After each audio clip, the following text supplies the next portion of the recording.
जय गुरु जी, संगत जी, शुक्राना गुरु जी। गुरु जी के चमत्कारों के भंडार चैनल पर आपका स्वागत है। चैनल को लाइक करें, सब्सक्राइब करें और शेयर करें। आइए संगत जी, शिव पुराण के महात्म्य की श्रृंखला में आज का सुनते हैं अगला महात्म। संपूर्ण श्री शिव पुराण बुद्धवेश्वर संहिता प्रथम खंड, तीर्थराज में मुनियों का समागम। श्री व्यास जी बोले, एक समय की बात है कि श्री गंगा जी तथा कालिंदी के समय संगम परम पावन प्रयागराज में सभी ऋषि मुनियों का समागम हुआ। उस समय पौराणिक सूत जी वहां आए तो सभी ऋषि मुनियों ने उनका उठकर आदर सत्कार किया और यथा पूजा सत्कार करके आसन दिया और उनसे हाथ जोड़कर कहने लगे, हे मुनीश्वर, कलयुग में सभी प्राणी पाप ताप से पीड़ित होकर सत्कर्म से रहित, पर निंदक, पर स्त्रीगामी, दूसरे की हत्या करने वाले, देहाभिमानी, आत्मज्ञान रहित, नास्तिक, माता पिता से द्वेषी और स्त्रियों के दास हो जावेंगे। वैश्य भी संस्कार से हीन, अपने धर्म से रहित, कुमार्गामी होंगे। ऐसे ही शूद्र भी अपने कर्म को छोड़कर तिलक छापा लगाकर ब्राह्मणों का सा आचार करने वाले, नकली तपस्वी, ब्राह्मणों के तेज हरता, शालिग्राम आदि पाषाणों का दंभ से पूजन करने वाले, कुकर्मी, विवादी, धर्मलोपक, दंभी, अभिमानी, क्रूर, धर्म वर्ण के नाशक, दुष्कर्मी होंगे। स्त्रियां भी धर्म से रहित हो जाएंगी। वे तमोगुण वाली, पति से विमुख, यार के साथ रहने वाली, माता पिता की भक्ति से रहित, नित्य रुग्णा रहा करेंगी।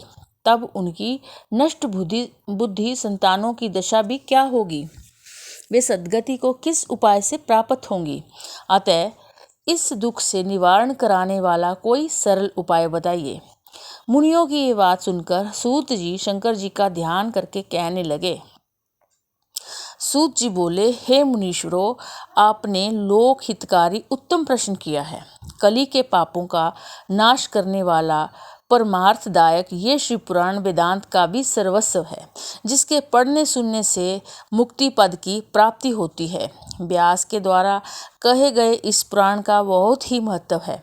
व्यास जी का कथन है कि इस शिव पुराण का एक या आधा श्लोक भी कोई पढ़ेगा तो पाप से छूट जाएगा और सावधानी से पूरा पाठ करेगा तो जीवन मुक्त हो जाएगा। इसके अनुसार आचरण करने वाला तो एक एक अश्वमेघ यज्ञ का फल प्राप्त करता है। शिवजी ने इस सुधा को स्वयं उपनिषद रूपी समुद्र से मंथन करके निकाला है। अतः जो कोई इसका पान करेगा वह अमर हो जाएगा। इसमें धर्म, अर्थ, काम और मोक्ष चारों पदार्थों का विवेचन है, उनकी प्राप्ति के उपाय हैं तथा शिवजी की ये लीला और सभी ज्ञान विज्ञान है। शिवजी ने इसे पहले 1,00,000 श्लोकों का बनाया था।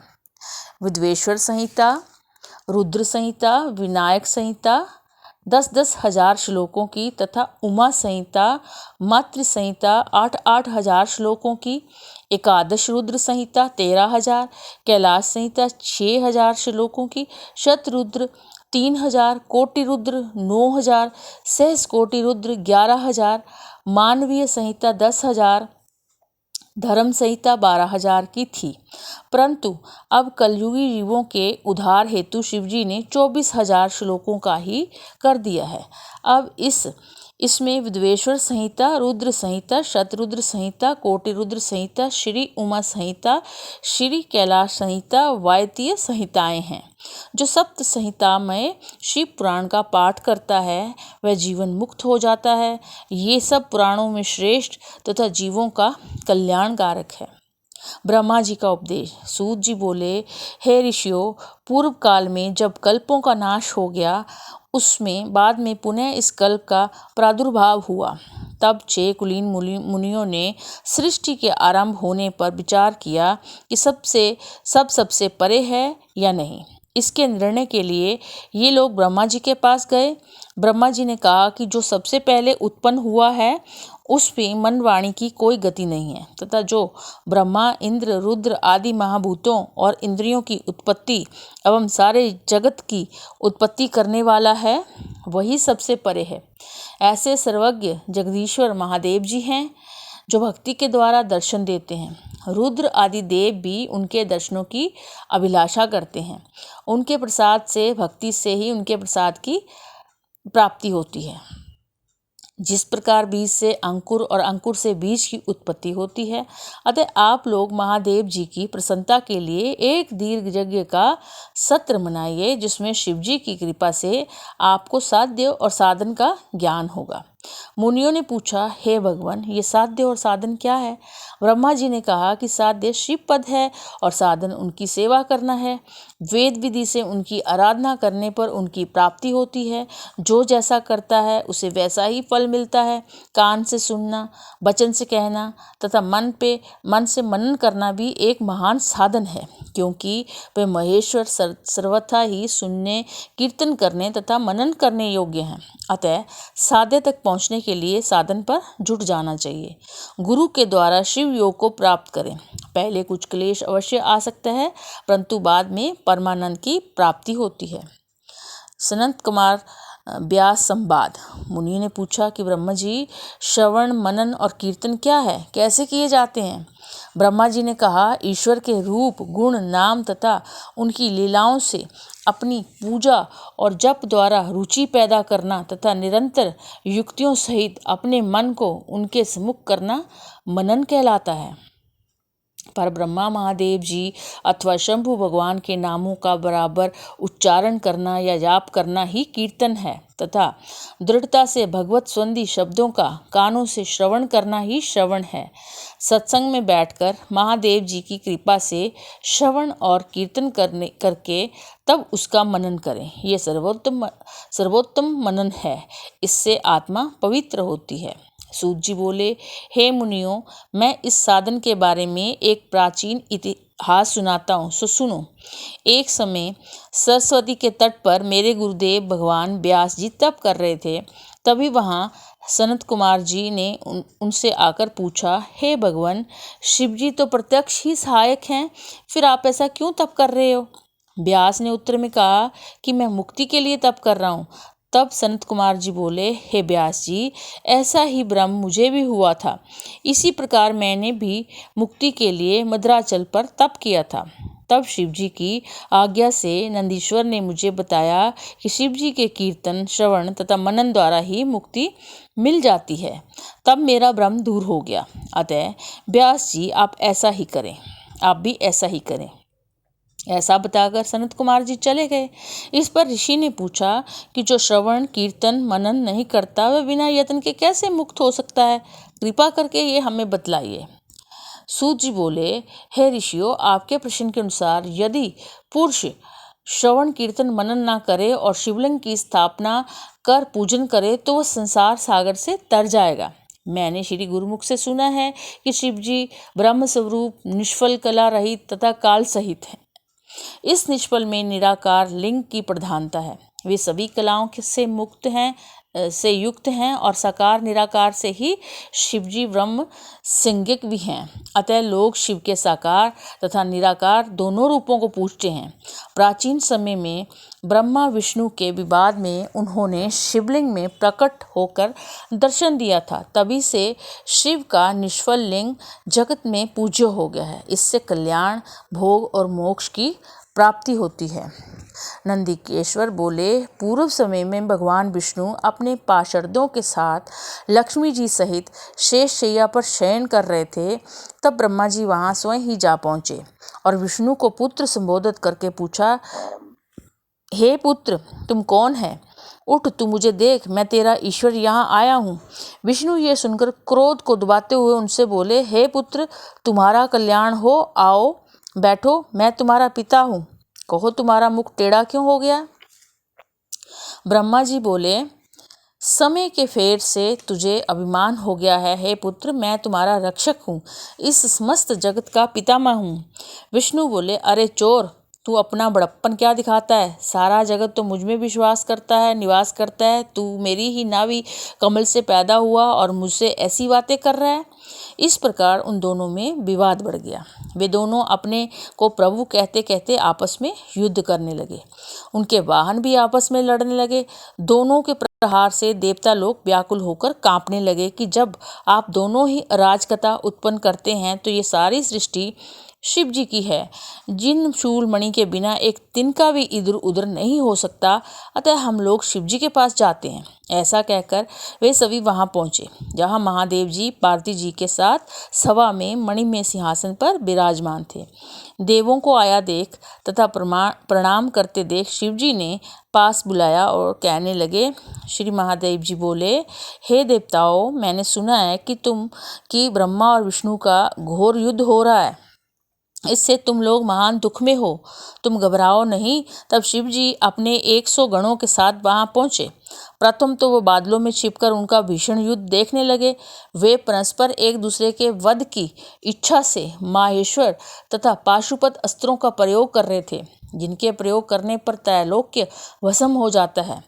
इस प्रलय के वातावरण को देख निश्वल शिव दोनों के बीच में जाकर एक तेजोमय अग्नि के समान चमकते हुए स्तंभ लिंग के रूप में प्रकट हुए। फिर तो उस महातेज वाले स्तंभ को देखकर दोनों विस्मय में पड़ गए। अस्त्र शस्त्र सभी शांत पड़ गए और बोले, ये इंद्रियातीत अग्नि स्वरूप स्तंभ क्या है? हमें इसका पता लगाना चाहिए। ये सोचकर दोनों वीर शीघ्रता से चल पड़े। विष्णु जी शुक्र का रूप धारण करके पाताल में बहुत दूर तक गए और ब्रह्मा जी हंस का रूप बनाकर ऊपर आकाश में गए, परंतु दोनों को उस प्रकाशमय लिंग स्वरूप का कोई शोर नहीं मिला। आकाश में एक केतकी का फूल ब्रह्मा जी ने देखा, उससे तोड़ कर ले आए। उन्हें ये निश्चय हो गया कि मैंने स्तंभ का चोर पा लिया है। वे केतकी के फूल को लेकर विष्णु के पास लौट आए। विष्णु भगवान ने उनके पैर पकड़ लिए। ब्रह्मा के इस छल को जानकर शिव जी उसी क्षण प्रकट हुए। विष्णु ने उनके चरण पकड़कर प्रणाम किया।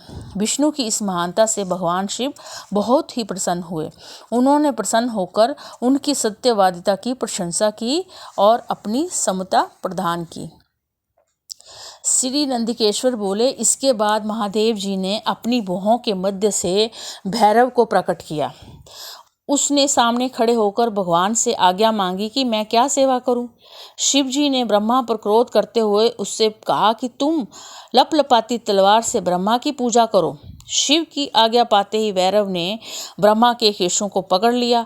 ब्रह्मा थरथर कांपने लगा। भैरव ने शीघ्र ही झूठ बोलने वाला 5वां सिर काट डाला और शिरों को काटने के लिए जैसे ही भैरव तैयार हुए तैसे ही ब्रह्मा जी उनके चरणों में गिर पड़े। इसके बाद विष्णु भगवान ने आंखों में आंसू भरकर भगवान शिव के चरणों में गिरकर ब्रह्मा के लिए क्षमा मांगी। विष्णु जी ने कहा, हे प्रभु, प्रारंभ में आपने कृपा करके ब्रह्मा जी के 5 सिर प्रदान किए थे, अब 1 सिर तो कट गया। हे प्रभु, अब आप प्रसन्न हो जाओ। भैरव ब्रह्मा को छोड़कर कहने लगे, हे ब्रह्मा, तुमने अपनी प्रतिष्ठा और ईश्वर तप के लिए छल किया है, अतः तुम सत्कार, स्थान और उत्सवों से विहीन किए जाते हो।